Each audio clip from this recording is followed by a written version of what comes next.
الحمد لله رب العالمين الرحمن الرحيم مالك يوم الدين إياك نعبد وإياك نستعين اهدنا الصراط المستقيم صراط الذين أنعمت عليهم غير المغضوب عليهم ولا الضالين إن الذين قالوا ربنا الله ثم استقاموا تتنزل عليهم الملائكة ألا تخافوا ولا تحزنوا وأبشروا بالجنة التي كنتم توعدون نحن أولياؤكم في الحياة الدنيا وفي الآخرة ولكم فيها ما تشتهي أنفسكم ولكم فيها ما تدعون نزلا من غفور رحيم الله أكبر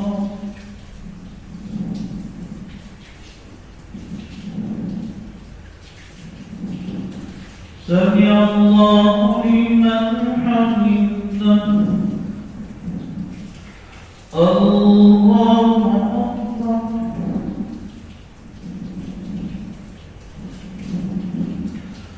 الله أكبر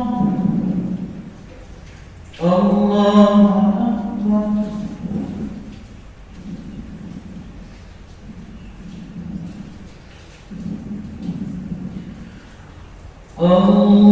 الله أكبر الحمد لله رب العالمين الرحمن الرحيم مالك يوم الدين إياك نعبد وإياك نستعين اهدنا الصراط المستقيم صراط الذين أنعمت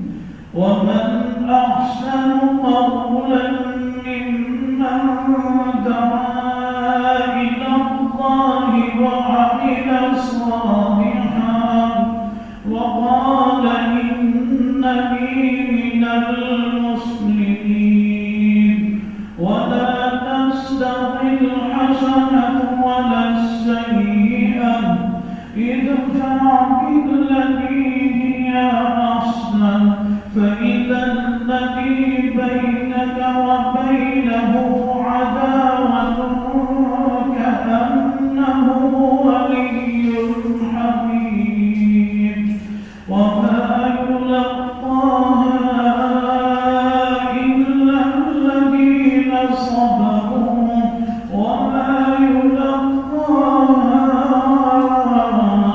إلا ذو حظ عظيم وإما ينزغنك من الشيطان نزغ فاستعذ بالله إنه هو السميع العليم. الله أكبر.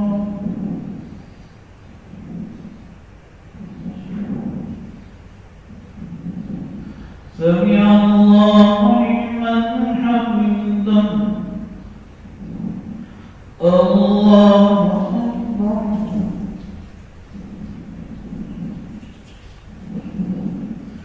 الله أكبر. الله أكبر.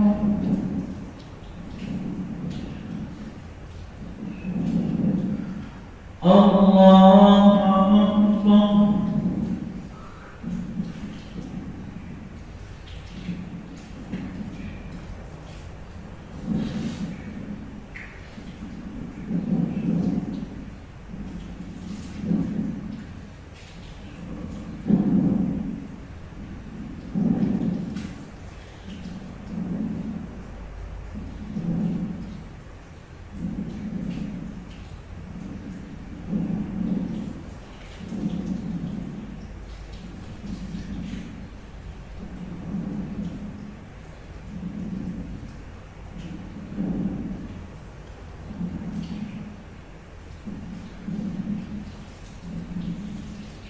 السلام عليكم ورحمة الله.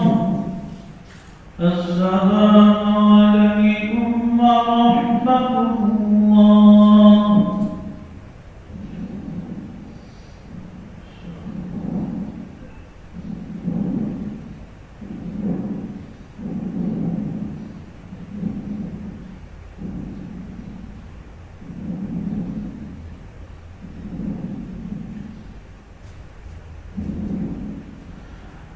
بسم الله الرحمن الرحيم.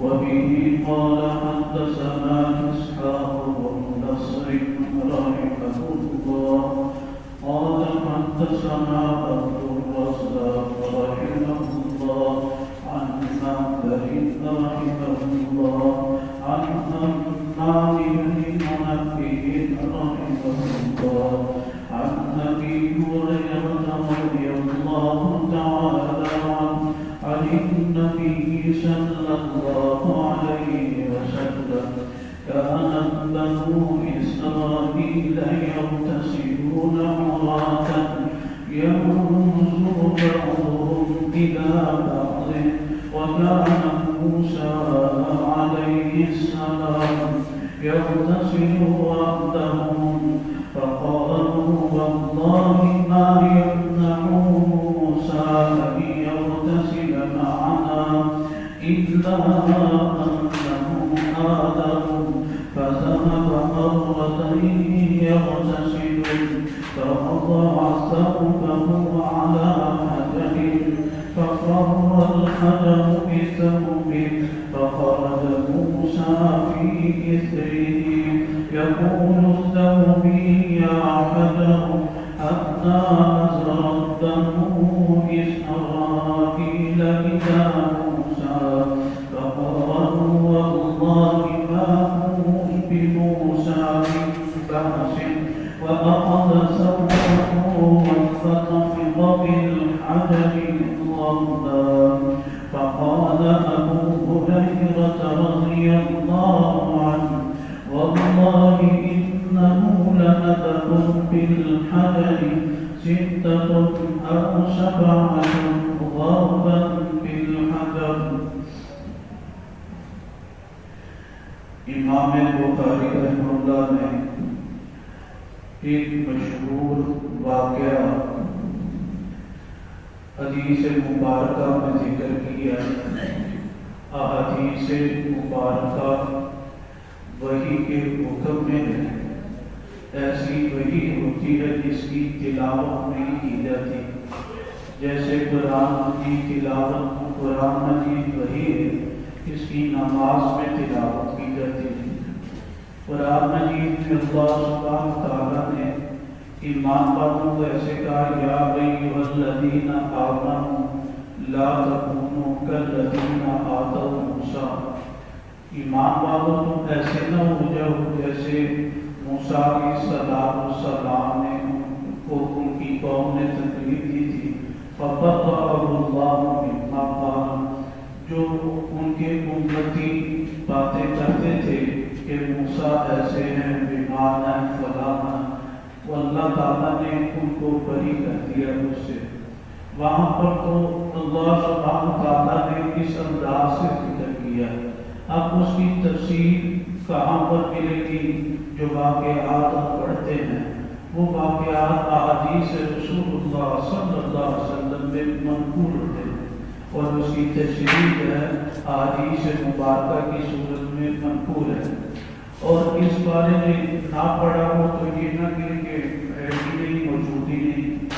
جیسے کل ہی ایک نوجوان کا میسج آیا تو وہ مدینہ میں عمرہ کرنے گئے، تو وہ کہتے ہیں ہماری نوجوانوں دوستوں کی بات سن رہی ہے. یہ جو حدیث میں آپ کہتے ہیں کہ یہ 3 اشرے ہیں، پہلا اشر ہے رحمت، دوسرا مغفرت، تیسرا دوزخ سے خلاصی کا. یہ تو کچھ بھی نہیں. آپ کو نوجوان یہ تجارت کرنے والا ہے، اس کو تو نہیں حدیث آتی، تو اس نے مجھے کہا کہ آپ اس کا بارے میں بتائیں، ہماری تو یہاں پر شدید بات ہو رہی ہے.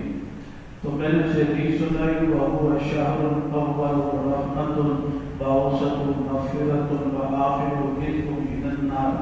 وہ پھر کہنے لگا لکھی بھی حدیث بھی بھیجے، اس کا والا رقم الحدیث. میں نے کہا وہ ہم روز کی بنیاد پر بھی شروع کیا کہ حدیث جمع کرتے، اس کو روز چلا دیتے. اس کو میں خود اس کی تقریر کرتا ہوں، لکھتا ہوں. کمپیوٹر کا کام تو نہیں کرتا، باقی خود اپنے ہاتھ سے لکھ کر فلاں حدیث فلاں حدیث اصل کتاب میں دیکھ کر وہ پھر موجود تھی، میں نے اسے بھیج دیا. اب حوالہ تھا صحیح ابن خزیمہ، کتاب ہے صحیح ابن خزیمہ. بخاری اور مسلم کے قریب اس کتاب کا درجہ ہے. اب وہ کتاب میرے پاس تو 3 جلدوں میں موجود ہے. وہ اگر نوجوان دیکھنا چاہے گا تو وہ بیروت کا چھاپا ہے. پاکستان میں وہ کتاب چھپی نہیں ہوئی تھا. جب میں خریدنے گیا انہوں نے کہا کہ یہ پاکستان میں نہیں چھپی، بیروت کا بڑا تھا. آپ کو بیروت کی جو کتاب ایسے ہی ہوتی ہے جیسے برانڈ کی آپ کوئی چیز کہہ رہے ہیں، اس کی دوگنی یا تگنی کیا ہے قیمت ہوتی ہے. ہماری مجبوری ہے، یہ شوق کہہ رہے ہیں، وہ پھر ہم تو اللہ پاک دے دیتے ہیں، خرید کے لے آتے ہیں. لیکن اگر وہ اس کو دیکھنا چاہے گا تو صحیح میں خزانہ لے کر کے دس آئے گا کتاب پر. تو لہٰذا یہ حدیث مبارکہ پڑھ لیتے ہیں. موسیٰ علیہ السلام کی قوم میں ایک بڑی بات بری عادت یہ تھی، غسل کرتے تھے اور آتا ڈھونڈ گئی. غسل نہ کر یہ ہوتا کہ کپڑے اتار کر بھی کر سکتے ہیں، لیکن آگے یہ لکھا ينظر بعضهم إلى بعض، ایک دوسرے کو دیکھتے تھے. یعنی عوامی جگہ پر ٹہلے، جیسے یہ سمندروں کے کنارے پر یا اسی طرح نہروں پر نہاتے ہیں، وہاں پر کوئی عیب نہیں سمجھتے، ایک دوسرے کو دیکھتے تھے. اب اگلی نسل جو ہے وہ کسی کو چاہیے کہ ہم آزاد ہو جیسے مرضی نہارے دھوئے جائیں. یہ نہانے دھونے کی بھی اجازت اپنی مرضی سے نہیں مل سکتی، اس کی اجازت نہیں. وَقَالَ مُوسَىٰ يَغْتَسِلُ وَحْدَهُ، کہتے موسیٰ علیہ السلام قوم کے ساتھ نہیں غسل کرتے تھے، وہ اکیلے کرتے تھے.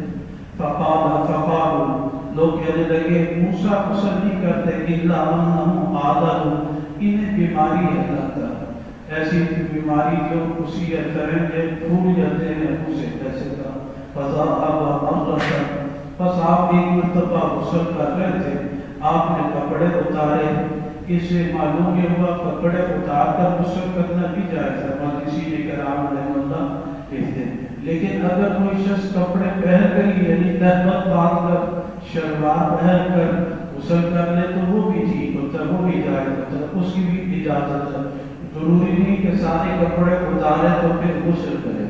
یہاں پر یہ آ رہا کہ موسیٰ علیہ السلام نے پھر ایسے کپڑے اتارے تھے، یعنی سارے کپڑے اتار لیے تھے۔ فَفَرَّ الْحَجَرَ، پتھر بھاگ گیا کپڑے لے کر، فَخَرَجَ مُوسَىٰ فِي إِثْرِهِ، موسیٰ علیہ السلام اس کے پیچھے نکلے، کہنے لگے ثَوْبِي يَا حَجَرُ، میرے کپڑے ہیں اے پتھر، کہتے ہیں یہاں تک کہ وہ پتھر بنو اسرائیل کے پاس آ گئے، جب بنو اسرائیل کھڑے تھے انہوں نے دیکھا موسیٰ کی طرف کہ موسیٰ کو فقال واللہ بما فی موسیٰ کی بات سے کہ موسیٰ کو تو کوئی تکلیف ہی نہیں ہے۔ پھر وَأَخَذَ ثَوْبَهُ، انہوں نے اپنے کپڑے پکڑے اور پتھر کو مارا ڈالا۔ حضرت ابو ہریرہ رضی اللہ عنہ فرماتے ہیں اللہ کی قسم جب موسیٰ علیہ السلام نے لاٹھی ماری اسے 6 یا 7 کی مرتبہ ہے تو پتھر بھی رو پڑا، ورنہ تو ہو گیا ہے، پتھر بھی رو پڑا کہ موسیٰ نے مجھے مارا۔ بعض روایات مبارکہ میں یہ آتا ہے کہ پتھر کے اوپر بھی نشان پڑ گیا۔ تو جو قرآن مجید میں واقع آتا ہے وہاں پر صرف مختصر ہے، باقی تفصیل یہ احادیث مبارکہ میں ملتی ہے۔ اللہ سبحانہ وتعالیٰ صحیح سمجھ کر کی توفیق سے۔ الحمدللہ رب العالمین والصلاۃ والسلام۔ اللهم انا نسألك حبك وحب من يحبك وحب من يقربنا إلى حبك، اللهم بارك بيننا وبين الخطايا كما باعدت بين المشرق والمغرب، اللهم طهر قلوبنا من النفاق، اللهم ثبت قلوبنا بالصدق وبالماء وبالماء، اللهم انا نسألك اللهم انا نسألك جنة الفردوس، اللهم انا نسألك جنة الفردوس، اللهم انا نسألك جنة الفردوس۔ وصلى الله تعالى على خير خلقه سيدنا مولانا محمد وعلى آله وسلم۔